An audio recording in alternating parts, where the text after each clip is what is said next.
নির্বাচনী ট্রেন যাত্রা শুরু করেছে। কমিশন গঠন হলেই পুরোদমে কাজ। 100 দিন পূর্তিতে মজবুত অর্থনৈতিক প্রতিশ্রুতি ডক্টর ইউনূসের। দ্রব্যমূল্য নিয়ে আমাদের কোনো লুকোছাপা নেই। মূল্যস্ফীতির পূর্ণ তথ্য জনগণের সামনে তুলে ধরা হচ্ছে। মূল্যস্ফীতি রোধে উচ্চ সুদের হার নির্ধারণ সহ একাধিক নীতিগত সিদ্ধান্ত নেওয়া হয়েছে। গণতন্ত্র ফেরাতে রূপরেখা ঘোষণার আহ্বান ব্রিটিশ প্রতিমন্ত্রীর। সরকারের কোনো রাজনৈতিক অভিলাষ নেই, জানালেন পররাষ্ট্র উপদেষ্টা। আবারও শেখ হাসিনাকে ক্ষমতায় বসাতে চায় ভারত, বলছে বিএনপি। অন্তর্বর্তী সরকারকে সফল করতে ঐক্যবদ্ধ থাকার আহ্বান। আন্তর্জাতিক অপরাধ ট্রাইব্যুনালে শিবিরের 7 নেতাকর্মীর অভিযোগ, স্বৈরাচার আওয়ামী লীগ আমলে গুম ও নির্যাতনের বিচার দাবি। ভিতরে যে নির্মম নির্যাতনটা চালানো হতো, প্রস্রাব করতে দিত না ঠিকমতো, খাবারের টাইম দিত না। আইন শৃঙ্খলা রক্ষার পরিচয়ে আমাকে প্রথম পিছন থেকে হাত বেঁধে ফেলে এবং চোখ বেঁধে গাড়িতে উঠানো হয়। ওনারা যখন মনে করছে যে মারা গেছে, ওই পুলিশের গাড়িতে উঠায় হ্যান্ডকাপ অবস্থায় আমার ব্রিজ থেকে ফেলা দিয়েছে। এবং আগামী 2 বছর মুদ্রাস্ফীতি, অর্থনৈতিক মন্দা ও দারিদ্র্যকে প্রধান ঝুঁকি, বলছে ছিপিরি। আগে রাজনৈতিক সংস্কারের তাগিদ মিন্টুর। আমন্ত্রণ সংবাদ রাতে, দেখছেন একেএস টিম টিভার সংবাদ শিরোনাম। সঙ্গে আছে আমি ডানা ইসলাম।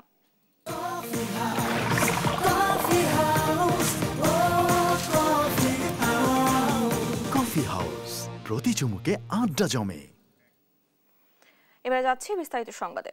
নির্বাচনী ট্রেন যাত্রা শুরু করেছে, এটা আর থামবে না বলে মন্তব্য করেন প্রধান উপদেষ্টা ডক্টর মোহাম্মদ ইউনূস। সরকারের 100 দিন পূর্তি উপলক্ষে জাতির উদ্দেশ্যে ভাষণে এ কথা বলেন তিনি।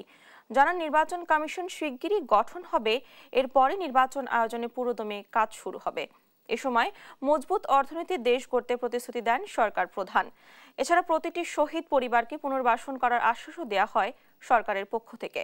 হাবিবুর রহমান অভির সহযোগিতায় আরো জানাচ্ছেন জান্নাতুল মোহনা। নানা ঘাত প্রতিঘাত পেরিয়ে 100 দিন পার করলো অন্তর্বর্তী সরকার। এই উপলক্ষে জাতির উদ্দেশ্যে ভাষণ দেন ডক্টর মোহাম্মদ ইউনূস। বক্তব্যের শুরুতেই গণ আন্দোলনের প্রাণশক্তি বীর শহীদদের স্মরণ করেন তিনি। আশ্বাস দেন প্রতিটি শহীদ পরিবারকে পুনর্বাসন করার। গণ অভ্যুত্থানে সকল শহীদদের পরিবারকে পুনর্বাসন করা হবে, একজনও বাদ যাবে না। সকল আহত শিক্ষার্থী, শ্রমিক, জনতার চিকিৎসার সম্পূর্ণ ব্যয় সরকার বহন করবে। আহতদের দীর্ঘমেয়াদী এবং ব্যয়বহুল চিকিৎসা এবং শহীদদের পরিবারের দেখাশোনার জন্য স্বাস্থ্য মন্ত্রণালয়ের নেতৃত্বে একটি পূর্ণাঙ্গ তালিকা প্রস্তুত করা হয়েছে। প্রতিটি শহীদ পরিবারকে সরকারের পক্ষ থেকে 30 লক্ষ টাকা দেওয়া হচ্ছে। যারা বুলেটের আঘাতে তাদের দৃষ্টিশক্তি হারিয়েছেন, তাদের চিকিৎসার জন্য নেপাল থেকে কর্নিয়া আনার ব্যবস্থা করা হয়েছে। এরপরই আসে নির্বাচন প্রসঙ্গ। বলেন, নির্বাচনী ট্রেন যাত্রা শুরু করেছে, এটি আর থামবে না। তবে একই সঙ্গে সংস্কারের উপর বিশেষ তাগিদ দেন তিনি। নির্বাচনের ট্রেন যাত্রা শুরু করেছে, এটা আর থামবে না, কিন্তু যেতে যেতে আমাদের অনেকগুলো কাজ সেরে ফেলতে হবে। এই ট্রেন শেষ স্টেশনে কখন পৌঁছবে সেটা নির্ভর করবে কত তাড়াতাড়ি আমরা তার জন্য রেল লাইনগুলো বসিয়ে দিতে পারি, আর তা হবে রাজনৈতিক দলসমূহের ঐক্যমত্যের মাধ্যমে। শুধু জুলাই আগস্ট গণহত্যার বিচার নয়, গেল 15 বছরের সব অপকর্মের দৃষ্টান্তমূলক বিচারের কথাও বলেন প্রফেসর ইউনূস। শেখ হাসিনাকে ভারত থেকে চাওয়া হবে বলেও উল্লেখ করেন তিনি। জুলাই আগস্ট হত্যাকাণ্ডের বিচারের যে উদ্যোগ আমরা নিয়েছি, তার কাজও বেশ ভালোভাবে এগিয়ে যাচ্ছে। পতিত স্বৈরাচার শেখ হাসিনাকেও আমরা ভারতের কাছ থেকে ফেরত চাইব। কেবল জুলাই আগস্ট হত্যাকাণ্ডই নয়, আমরা গত 15 বছরে সব অপকর্মের বিচার করব। অসংখ্য মানুষ গুম হয়েছে, খুন হয়েছে। এই সময় আমরা গুমের তদন্তে একটা কমিশন গঠন করেছি। কমিশন প্রধান আমাকে জানিয়েছেন, অক্টোবর পর্যন্ত তারা 1600 গুমের তথ্য পেয়েছেন। জনমানুষের সবচেয়ে বড় দাবি নিত্য প্রয়োজনীয় পণ্যের দাম সহনীয় পর্যায়ে আনতে বিশেষ উদ্যোগের কথা জানান সরকার প্রধান। দ্রব্যমূল্য নিয়ে আমাদের কোনো লুকোছাপা নেই। মূল্যস্ফীতির পূর্ণ তথ্য জনগণের সামনে তুলে ধরা হচ্ছে। মূল্যস্ফীতি রোধে উচ্চ সুদের হার নির্ধারণ সহ একাধিক নীতিগত সিদ্ধান্ত নেওয়া হয়েছে, যার মধ্যে রয়েছে শস্য আমদানিতে এলসি সীমা অপসারণ এবং সরবরাহ চেইন সংক্ষিপ্ত করা। ভাষণের শেষ পর্যায়ে এসে মজবুত অর্থনীতির দেশ গঠনের প্রতিশ্রুতি দেন ডক্টর মোহাম্মদ ইউনূস। আর এই স্বপ্ন বাস্তবায়নে সবাইকে অংশীদার হওয়ার আহ্বানও জানান তিনি। আমরা আপনাদেরকে একটা মজবুত অর্থনীতি দিয়ে যাব। জান্নাতুল মোহনা, দেশ টিভি, ঢাকা। নতুন বাংলাদেশ বিনির্মাণে সবাইকে আরো সজাগ থাকার আহ্বান জানিয়েছেন যুব ও ক্রীড়া উপদেষ্টা আসিফ মাহমুদ সজীব ভুইয়া। নিজ মন্ত্রণালয়ের 100 দিনের কার্যক্রমের অগ্রগতি তুলে ধরে তিনি জানান, এ সময় 86,000-এর বেশি কর্মসংস্থান সৃষ্টি হয়েছে, 2 বছরে যা দাঁড়াবে 5 লাখে। জান্নাতুল মোহনার প্রতিবেদন। এটা বাস্তব যে জোড়াতালি দিয়ে চলছে। যদি স্পোর্টসে পলিটিসাইজ না করা হতো, বিসিবিতে পলিটিক্যাল লোকজন না থাকতো, তাহলে দেশে একটা পরিবর্তন হলেও বিসিবি তার মতোই থাকতে পারতো, ধারাবাহিকভাবে তার কার্যক্রম পরিচালনা করতে পারতো। যুব ও ক্রীড়া মন্ত্রণালয় এবং শ্রম ও কর্মসংস্থান মন্ত্রণালয়ে নিজের 100 দিনের কার্যক্রমের অগ্রগতি তুলে ধরতে সচিবালয়ে সংবাদ সম্মেলন করেন উপদেষ্টা আসিফ মাহমুদ সজীব ভুইয়া। দেশে 18 লাখ বেকার রয়েছে জানিয়ে তিনি বলেন, 100 দিনের রাজস্ব ও প্রকল্প খাতে 86,277 জনের কর্মসংস্থান সৃষ্টি করা হয়েছে। স্পোর্টস ভিলেজ প্রতিষ্ঠা সহ বিপিএল ঘিরে দেশ জুড়ে ইয়ুথ ফেস্টিভ্যাল করার পরিকল্পনাও জানান উপদেষ্টা।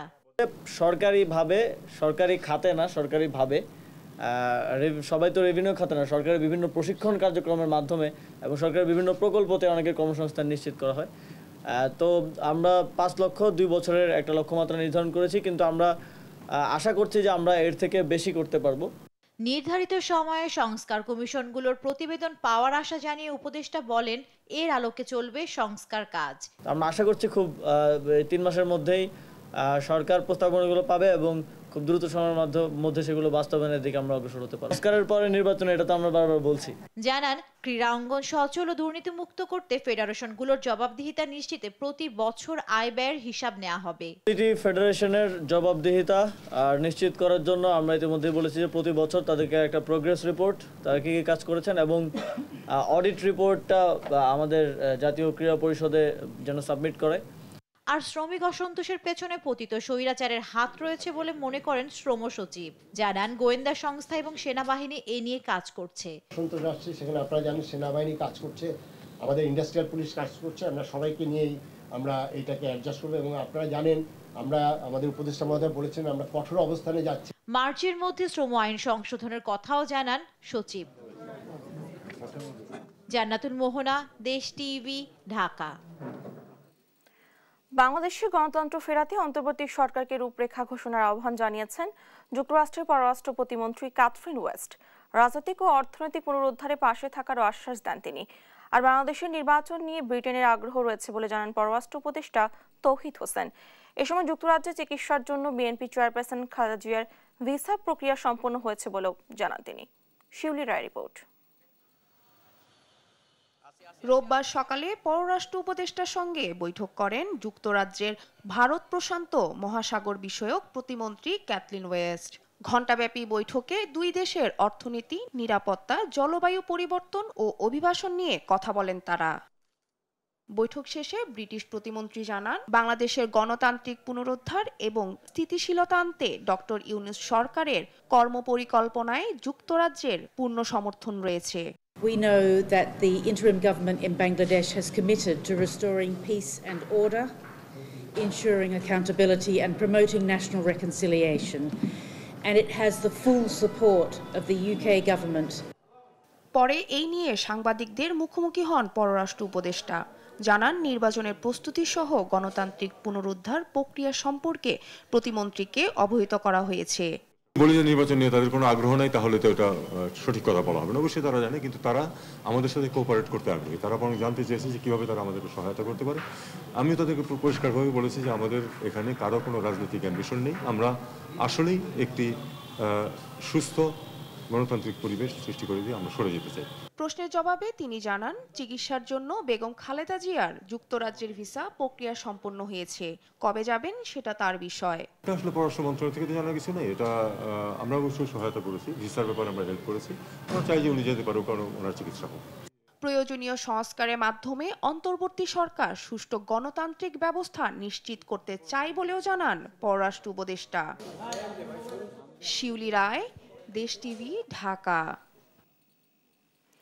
ভারত তাদের মিডিয়া দিয়ে অপপ্রচার চালিয়ে আবারও শেখ হাসিনাকে ক্ষমতায় বসানোর ষড়যন্ত্রে লিপ্ত বলে মন্তব্য করেছেন বিএনপির সিনিয়র যুগ্ম মহাসচিব রুহুল কবির রিজভী। রোববার বিকেলে লালমনিরহাটের বড়বাড়ির শহীদ আবুল কাশেম মহাবিদ্যালয় মাঠে শহীদ জিয়া স্মৃতি ফুটবল টুর্নামেন্ট উদ্বোধন করে কথা বলেন তিনি। সবার উদ্দেশ্যে বলেন, ভারতের ষড়যন্ত্রের বিষয়ে অন্তর্বর্তী সরকার সহ গণতন্ত্র মানা সব দলকে সচেতন থাকতে হবে।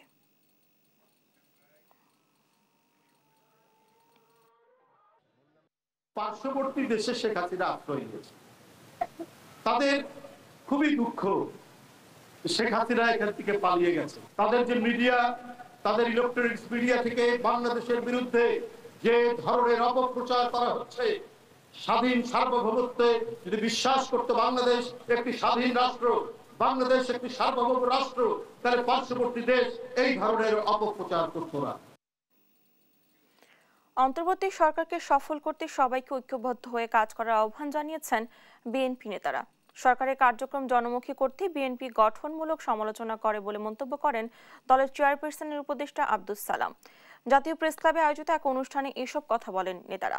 এ সময় দ্রব্যমূল্য নিয়ন্ত্রণে আওয়ামী লীগ সিন্ডিকেট ভেঙে দিতে সরকারকে আরও কঠোর হওয়ার আহ্বান জানান তারা। বিস্তারিত সাইফুল রিপনের প্রতিবেদনে। বিএনপি চেয়ারপারসন খালেদা জিয়া ও ভারপ্রাপ্ত চেয়ারম্যান তারেক রহমান সহ নেতাকর্মীদের মিথ্যা মামলা প্রত্যাহারের দাবিতে জাতীয় প্রেস ক্লাবে আলোচনা সভার আয়োজন করে জাগ্রত বাংলাদেশ। আওয়ামী লীগের পয়সা না, বিএনপির ঠেকানোর চেষ্টা করেন না। এ সময় অবিলম্বে দ্রব্যমূল্য নিয়ন্ত্রণে পতিত আওয়ামী সরকারের সিন্ডিকেট ভেঙে দেওয়ার আহ্বান জানান বক্তারা। আওয়ামী আমলের তৈরি করা সিন্ডিকেট ভেঙে দিয়ে দ্রব্যমূল্য অতি দ্রুত মানুষের নাগালের মধ্যে নিয়ে আসার ব্যবস্থা করা প্রয়োজন। অন্তর্বর্তী সরকারকে ব্যর্থ হতে দেয়া যাবে না দাবি করে সবাইকে ঐক্যবদ্ধ হয়ে কাজ করার আহ্বান জানান বিএনপি নেতারা। হিটলারের নাৎসি বাহিনীর পরে যা আরেকটি বাহিনী পৃথিবীতে আবির্ভূত হয়েছে, এই ফ্যাসিস্ট, সেই ফ্যাসিস্ট অবস্থান করছে ভারত। পারে না ভারত যদি আমাদের বন্ধু হয়ে থাকে। বাংলাদেশকে যদি বন্ধু প্রতি মনে করেন, তাহলে দ্রুত শেখ হাসিনাকে আপনার দেশ থেকে তাড়িয়ে দেন। তাদের প্রতি আমাদের এত বিশ্বাস, আস্থা, সেই দেশপ্রেমিক সেনাবাহিনীর ক্যান্টনমেন্টে প্রায় 600 মতো এই খুনি দুষ্কৃতিকারী ছিল। কোথায় গেল তারা? এই বর্ডার ফাঁকি দিয়ে এই সমস্ত আওয়ামী দুর্বৃত্তরা কিভাবে ভারতে গেল, সেই প্রশ্ন অবশ্যই জাতি একদিন আপনাদেরকে করবে এবং তার জবাব কিন্তু দিতে হবে। উপদেষ্টা পরিষদের কলেবর বাড়াতে দক্ষতা ও গ্রহণযোগ্যতা বিবেচনায় নেওয়ার আহ্বান জানান বিএনপি চেয়ারপারসনের উপদেষ্টা আব্দুস সালাম। নির্বাচন সহ জনগুরুত্বপূর্ণ বিষয়ে সরকারকে আরো নজর দেওয়ার আহ্বানও জানান তিনি।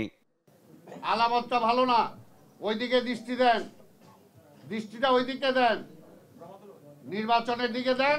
আর ইমিডিয়েট যেগুলো নিত্য প্রয়োজনীয় দ্রব্যের দাম কমানো, ঢাকা শহরে যানজট কমানো, ডেঙ্গুর হাত থেকে রক্ষা করা, এগুলো কিভাবে করবেন সেদিকে দৃষ্টি দেন। রাজনৈতিক দলগুলোর উপর নির্ভর করেন, রাজনৈতিক দলগুলোর সাথে প্রতিনিয়ত বসেন, সপ্তাহে সপ্তাহে বসেন, তাদের পরামর্শ নেন, তাদের পরামর্শ নিয়ে সরকার পরিচালনা করেন, তাহলে ভুল ত্রুটি কম হবে। আর না হলে এইরকম কিছু উপদেষ্টা বানায় দিবেন যেগুলো পাবলিকও চায় না।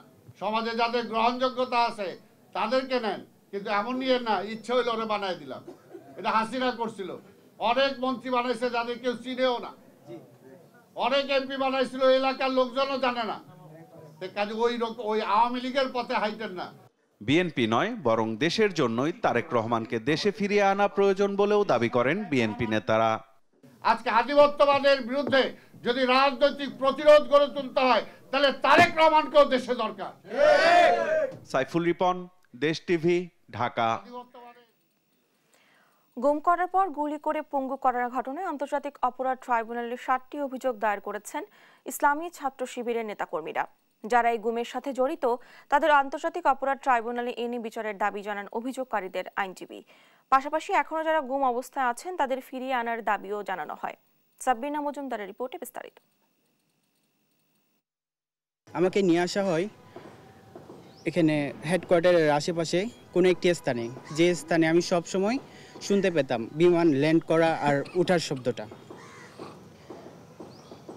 এখানে আমাকে এমনভাবে রাখা হয়েছিল, চোখ বাঁধা, তারপর 24 ঘন্টা হাত বাঁধা, আর ভিতরে যে নির্মম নির্যাতনটা চালানো হতো, প্রস্রাব করতে দিত না ঠিকমতো, খাবারের টাইম দিত না। ইচ্ছে ছিল সফটওয়্যার ইঞ্জিনিয়ার হওয়ার, কিন্তু রাতে পড়াশোনা করা অবস্থায় আওয়ামী লীগ ও ছাত্রলীগের নেতাকর্মীরা পড়ার টেবিল থেকে উঠিয়ে নিয়ে যায় তাকে। চালানো হয় নির্মম নির্যাতন। শুনছিলাম এক অভিযোগকারীর নির্যাতনের বর্ণনা। পানি খেয়ে যখন প্রস্রাব ধরে রাখতে পারতাম না, সেই বোতলে আমাদের প্রস্রাব করতে হতো। তার মতো আওয়ামী লীগের আমলে একইভাবে নির্যাতনের শিকার হন ছাত্র শিবিরের বহু সদস্য। গুলশান আজাদ মসজিদে মাগরিবের নামাজ পড়ে বের হওয়ার সময় সাদা পোশাকধারী আইন শৃঙ্খলা রক্ষাকারী পরিচয়ে আমাকে প্রথম পিছন থেকে হাত বেঁধে ফেলে এবং চোখ বেঁধে গাড়িতে উঠানো হয়।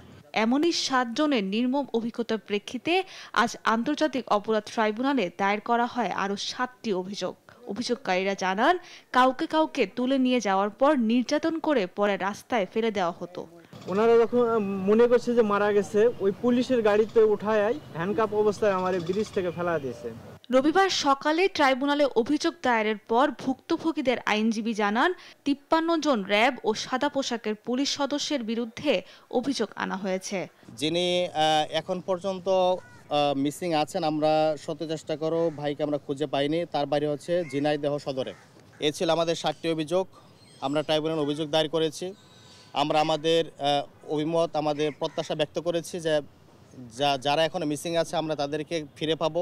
এদিকে প্রতিদিনকার ন্যায় আন্তর্জাতিক অপরাধ ট্রাইব্যুনাল পরিদর্শন করেছেন প্রসিকিউশন। ট্রাইব্যুনালের মূল ভবন পরিদর্শন করে চিফ প্রসিকিউটর বলেন, সোমবার জুলাই গণহত্যার অভিযোগে গ্রেফতারি পরোয়ানার অধীনে বিগত সরকারের 14 নেতাকে হাজির করা হবে। যে 46 জনের বিরুদ্ধে প্রথম গ্রেফতারি পরোয়ানা জারি হয়েছিল তাদের মধ্যে থেকে কালকে হয়তো 14 জনকে আমরা পাচ্ছি। কালকে তারা নর্মাল ডেটে হাজির হবেন। তাদের পক্ষে যদি কোনো আইনজীবী তারা নিযুক্ত করেন সেই আইনজীবীরা থাকবেন। এখন পর্যন্ত অ্যারেস্ট হয়েছে তারা আসবেন। আসার পরে ন্যাচারালি কালকে হয়তো তদন্ত রিপোর্টের জন্য যদিও দিন ধার্য আছে, স্বাভাবিকভাবেই 1 মাসের মধ্যে তদন্ত রিপোর্ট তো সমাপ্ত হবে না। সেজন্য তদন্ত সংস্থার পক্ষ থেকে আমাদের কাছে বলা হয়েছে সময়ের কথা। শেখ হাসিনা সহ পলাতক আওয়ামী লীগ নেতাদের দেশে ফেরাতে ইন্টারপোলের রেড নোটিশ জারির মাধ্যমে তাদেরও বিচারের আওতায় আনা সম্ভব বলে আশা প্রসিকিউশনের। সাবরিনা মজুমদার, দেশ টিভি, ঢাকা। রাষ্ট্র সংস্কারের আগে প্রয়োজন রাজনৈতিক সংস্কার, এমন মন্তব্য করেছেন এফবিসিসিআই এর সাবেক সভাপতি আব্দুল আওয়াল মিন্টু। বলেন, অর্থনৈতিক শৃঙ্খলা ফেরাতে দুর্বৃত্তায়নের রাজনীতি থেকে বের হয়ে আসা জরুরি। বাংলাদেশ ব্যাংকের স্বৈরাচারী আচরণে অন্যান্য ব্যাংক ধ্বংস হয়ে যাচ্ছে বলেও মন্তব্য করেন তিনি। সিপিডি আয়োজিত সংলাপে এসব কথা বলেন এই ব্যবসায়ী নেতা। কায়েস রাহাতের রিপোর্ট। বিগত স্বৈরশাসনের যথেচ্ছা লুটপাটে ধুঁকছে দেশের ব্যাংক খাত, বিপাকে ব্যবসায়িক মহল। সামষ্টিক অর্থনীতিতে ভারসাম্য ফেরাতে কয়েক দফা বাড়ানো হয় নীতি সুধার, যা নিয়েও অস্বস্তিতে উদ্যোক্তারা। ব্যবসায়িক পরিবেশ সংস্কার নিয়ে সংলাপে নানা সমস্যা তুলে ধরে সিপিডি। মূল প্রবন্ধে দুর্নীতিকে ব্যবসা পরিচালনার প্রধান অন্তরায় আখ্যা দেয় গবেষণা সংস্থাটি। আগামী 2 বছরের জন্য মুদ্রাস্ফীতি, অর্থনৈতিক মন্দা ও দারিদ্র বৈষম্যকে প্রধান ঝুঁকি হিসেবে দেখছে তারা। সেই সঙ্গে 3 ধরনের সামাজিক ঝুঁকি এবং 17 ধরনের ব্যবসায়িক বাধা তুলে ধরে CPD. In case of the skilled employee in the labor market, I think Ministry of Education need to work closely with other ministries like Ministry of Expatriate Welfare and Ministry of Labor and Employment. And it is also important to include the Technical Training Center under the jurisdiction of Ministry of Education. Bangladesh ব্যাংকের ভূমিকার কঠোর সমালোচনা করেন FBCCI এর সাবেক সভাপতি আব্দুল আওয়াল মিন্টু। সেই সঙ্গে আমলাতান্ত্রিক জটিলতার কথা জানিয়ে বিদেশি বিনিয়োগ না আসার একাধিক কারণ তুলে ধরেন তিনি। So the most dictatorial institution now in the country is our central bank, and this central bank has destroyed all the commercial banks. বিগত সরকারের নেয়া 100টি অর্থনৈতিক অঞ্চলের যৌক্তিকতা যাচাইয়ের কথা জানান বিডার নির্বাহী চেয়ারম্যান। আর যৌক্তিক সংকট সমাধানে ব্যবস্থা নেয়ার আশ্বাস দেন প্রধান উপদেষ্টার আন্তর্জাতিক বিষয়ক দূত Lutfe Siddiqui. I've created a working group. We meet, we got together. The first one was chaired by the chief advisor. Rolled up our sleeves. What are the issues? We have the NBR chair in the room, energy secretary, the shipping secretary in the room, and we'll now do this every month. Bangladesh ব্যবসা প্রতিযোগিতার সক্ষমতায় ভারত, শ্রীলঙ্কা ও নেপালের চেয়ে পিছিয়ে আছে বলেও জানায় CPD. পরিস্থিতির উত্তরণে শিক্ষা কারিকুলাম ও যোগাযোগ ব্যবস্থা সহ সংশ্লিষ্ট খাত সংস্কার, তথ্য হাব স্থাপন সহ আর্থিক খাতে পরামর্শও দিয়েছে সংস্থাটি। কায়েস রাহাত, দেশ টিভি, ঢাকা।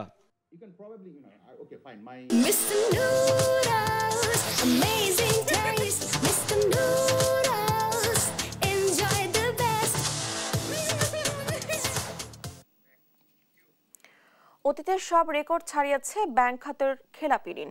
চলতি বছরের সেপ্টেম্বর পর্যন্ত খেলাপি ঋণ বেড়ে দাঁড়িয়েছে প্রায় 2,85,000 কোটি টাকা, যা বিতরণ করা মোট ঋণের প্রায় 17%। রোববার বাংলাদেশ ব্যাংক হালনাগাদ প্রতিবেদন প্রকাশ করে। নিয়ন্ত্রক সংস্থার জ্ঞাতসারে বিভিন্নভাবে খেলাপি ঋণের তথ্য গোপন করত ব্যাংকগুলো। সরকার পতনের পর সেই সুযোগ বন্ধ হয়েছে। এ কারণে এক লাফে খেলাপি ঋণ বেড়েছে।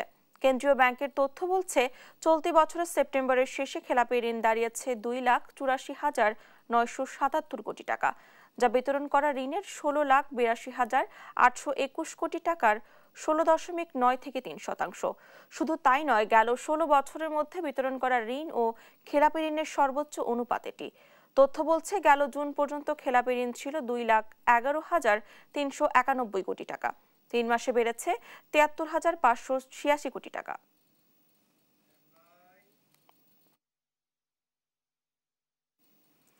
প্রাথমিক বই পরিমার্জনে কিছুটা দেরি হলেও জানুয়ারিতে শিক্ষার্থীর হাতে বই তুলে দেওয়া হবে বলে জানিয়েছেন প্রাথমিক ও গণশিক্ষা উপদেষ্টা অধ্যাপক ডাক্তার বিধান রঞ্জন রায় পোদ্দার। রোববার সকালে সিলেটের বিভাগীয় কর্মকর্তাদের সাথে মতবিনিময় সভা শেষে তিনি একথা বলেন।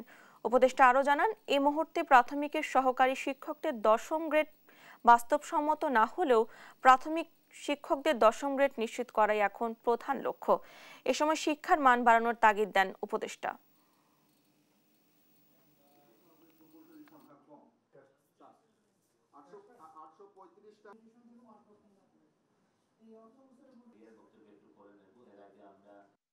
বইগুলোর ক্ষেত্রে কোনো কিছু ক্ষেত্রে কিছু কিছু পরিবর্তন করার প্রয়োজন ছিল, ফলে যে পাণ্ডুলিপিগুলো তৈরি হয়েছিল সেই পাণ্ডুলিপিগুলোকে আবার কিছুটা পরিমার্জন করতে হয়েছে।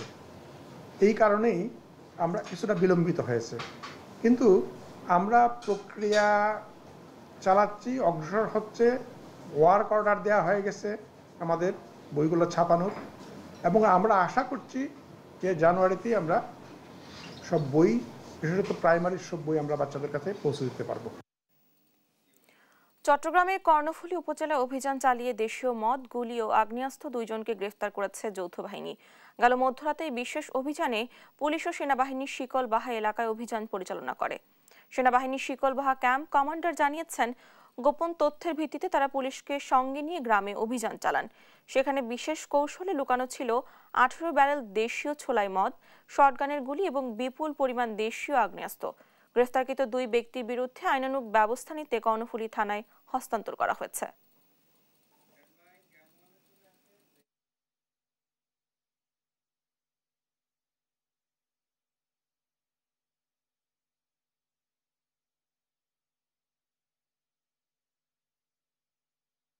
মিশরে আশ্রয় নেওয়া গাজা শিশুরা অংশ নিচ্ছে নানামুখী শিক্ষা কার্যক্রমে।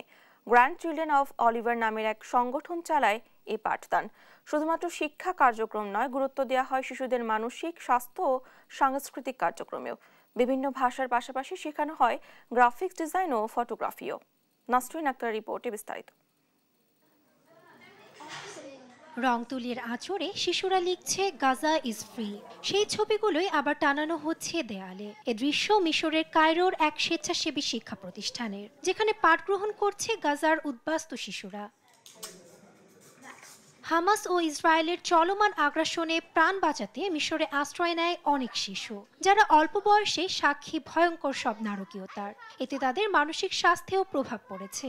অতীতকে পেছনে ফেলে জীবনে প্রাণশক্তি আনতে কাজ করছে স্বেচ্ছাসেবী সংগঠনটি। বাসায় বসে থাকা খুব বিরক্তিকর। গাজায় বেশিরভাগ সময় কাটে স্কুলে অথবা ক্লাবে। যখন আমি এখানে আসি, বুঝতে পারি যে অবশেষে কিছু সময় ভালো কাজে কাটাতে পারবো, সেই সাথে অন্য চিন্তাও ভুলে থাকতে পারবো। এটা আমার মানসিক স্বাস্থ্যের বড় পরিবর্তন এনেছে। এমনকি আমার পরিবারও খেয়াল করেছে এই পরিবর্তন। আমি আমার পুরনো সক্রিয়তায় ফিরে যেতে পারছি। যুদ্ধের পর আমি সম্পূর্ণই পাল্টে গিয়েছিলাম। স্বেচ্ছাসেবী প্রতিষ্ঠানটি এখন পর্যন্ত প্রায় 350 শিশুকে শিক্ষাদান করেছে, যাদের বয়স 6 থেকে 17 বছর। শুধুমাত্র শিক্ষা কার্যক্রমে নয়, গুরুত্ব দেওয়া হয় শিশুদের মানসিক স্বাস্থ্য ও সাংস্কৃতিক কার্যক্রমেও। বিভিন্ন ভাষার পাশাপাশি চলে সহশিক্ষা কার্যক্রম। শুরুতে 48 ঘন্টার মধ্যে প্রায় 2000 মানুষ স্বেচ্ছাসেবী হিসেবে নিবন্ধন করে। এটি একটি অলাভজনক প্রতিষ্ঠান। এখানে সব স্বেচ্ছাসেবীরা বেতন ছাড়াই কাজ করছেন। শিক্ষক, মানসিক স্বাস্থ্য বিশেষজ্ঞ সহ আরো অনেকেই এখানে কাজ করছেন। প্রতিষ্ঠানটিতে শিশুদের শেখানো হয় নানামাত্রিক কম্পিউটার কার্যক্রম, গ্রাফিক ডিজাইন, সাংবাদিকতা, ফটোগ্রাফি সহ এমব্রয়ডারি কাজও স্থান পায় এ পাঠদানে। আমি তাদের এমব্রয়ডারি শিখাই, কারণ এটি আমাদের ঐতিহ্যের অংশ। এই পেশাটি হারিয়ে যাচ্ছে। শিশুদের হৃদয়ে সুতার কাজগুলি গেঁথে দিতে হবে। আমরা যত দূরেই যাই না কেন, আমাদের মাতৃভূমি থেকে যত দূরে থাকি না কেন, এই ঐতিহ্য আমাদের পরিচয় তুলে ধরে। মে মাস থেকে এই কার্যক্রম শুরু করে প্রতিষ্ঠানটি। আসবাবপত্র থেকে শুরু করে প্রয়োজনীয় অনেক জিনিসই দান করে মিশরের বাসিন্দারা, যা দিয়ে চলছে এ পাঠদান। গাজায় ইসরায়েলি আগ্রাসনের ফলে এখন পর্যন্ত 1 লাখ মানুষ আশ্রয় নেয় মিশরে। নাসরিন আক্তার, নিউজ ডেস্ক, দেশ টিভি। এবার থাকছে খেলার খবর। টানা দ্বিতীয়বারের মতো সাফ চ্যাম্পিয়নশিপ জিতে সংবর্ধনা আর উপহারের জোয়ারে ভাসছে বাংলাদেশ নারী ফুটবল দল। সরকার, বাফুফে সহ বিভিন্ন তরফ থেকে আসা আর্থিক পুরস্কারও নিশ্চিত হয়েছে সাবিনা সঞ্জিদাদের জন্য। রোববার বাফুফে ভবনে নারী ফুটবল দলের প্রত্যেক সদস্যকে একটি করে ফ্রিজ উপহার দিয়েছে ইলেকট্রনিক সামগ্রী প্রস্তুতকারী প্রতিষ্ঠান ওয়ালটন। রাফিউল ইসলাম রাতুলের রিপোর্টে বিস্তারিত। টানা দ্বিতীয়বারের মতো সাফ চ্যাম্পিয়নশিপ জিতে সংবর্ধনা আর উপহারের জোয়ারে ভাসছে বাংলাদেশ নারী ফুটবল দল। সরকার, বাফুফে সহ বিভিন্ন তরফে প্রচুর আর্থিক পুরস্কার এরই মধ্যে নিশ্চিত হয়েছে সাবিনা সানজিদাদের জন্য। বিভিন্ন কর্পোরেট হাউসের কাছ থেকেও তারা পাচ্ছেন সংবর্ধনা ও উপহার। এই সংবর্ধনা অনুষ্ঠানে উপহার প্রদানের পাশাপাশি আলোচনা হয় মেয়েদের ভবিষ্যৎ ফুটবল পরিকল্পনা নিয়ে। মেয়েদের ফুটবল লীগ আর প্রতিশ্রুত ফ্র্যাঞ্চাইজি লীগ আয়োজন নিয়ে আশা প্রকাশ করেন নারী ফুটবল উইং এর প্রধান। মেয়েরা সেকেন্ড টাইম চ্যাম্পিয়ন হয়ে আসছে। বড় টিমগুলো তারা একবার হলেও চিন্তা করবেন যে তাদের পার্টিসিপেট করা উচিত। আমাদের দেশের প্রেক্ষাপট তো ভিন্ন। আমার বিশ্বাস এবার লিগটা স্ট্রং হবে এবং ফ্র্যাঞ্চাইজি লিগ হবে। এবার শিওর থাকেন আপনারা যে ফ্র্যাঞ্চাইজি লিগ আমরা করব, এ ব্যাপারে শিওর। সাফজয়ী অধিনায়ক সাবিনা খাতুন ওয়ালটনকে ধন্যবাদ জানিয়ে বলেন, সংবর্ধনা পেতে সবারই ভালো লাগে। সংবর্ধনা নিতে আসলে ভালো লাগে সবসময়। আমি প্রথমে ধন্যবাদ দিতে চাই ওয়ালটনকে, কারণ যেটা বললেন যে ওয়ালটনের সাথে হচ্ছে ফেডারেশনের সম্পর্ক বহু পুরানো, এবং আমি যখন থেকে শুরু করেছি আমি তখন থেকেও দেখেছি যে ওয়ালটন সবসময় মেয়েদের ফুটবলের পাশেই ছিল। ফ্রিজ নিয়ে অনেকেই এখন ফ্রিজ আছে, আমার হচ্ছে প্রথম। ফ্রিজটা একটু বড় হলে ভালো হতো। সাফের সময় কোচ বাটলারের সঙ্গে খেলোয়াড়দের একটু দূরত্ব তৈরি হয়েছিল। চ্যাম্পিয়ন বাটলারেরই দল। মেয়েদের এই সাফল্যে অনেকেরই অবদান আছে। সাফ জিতে আসার পর আমাদের অনেকেই উপহার দিচ্ছেন, অভিনন্দিত করছেন। এটা খুব ভালো, এতে মেয়েরা অনুপ্রাণিত হবে। তবে আরো একটা জিনিস মাথায় রাখতে হবে, একটি ফ্রিজ বা অন্য উপহার বাজারে গিয়ে আপনি কিনতে পারবেন, কিন্তু আপনি বাজার থেকে এক বাক্স সততা কিংবা নম্রতা বা শ্রদ্ধা কিনতে পারবেন না। এই ব্যাপারগুলো সবাইকে মাথায় রাখতে হবে। রাফিউল ইসলাম রাতুল, দেশ টিভি, ঢাকা। এই ছিল এখনকার সংবাদ রাত। পরে বুলেটিন দেখার আমন্ত্রণ রইল। এছাড়া দেশ টিভির সর্বশেষ সব খবর পেতে ভিজিট করুন www.desh.tv। ফেসবুকে আমাদের সঙ্গে যুক্ত থাকুন দেশ টিভি অথবা দেশ টেলিভিশন পেজে। এছাড়া সর্বশেষ সব ভিডিও পেতে আমাদের হ্যান্ডেল @দেশ টেলিভিশন অথবা @দেশ টিভি সার্চ করুন। ধন্যবাদ সবাইকে।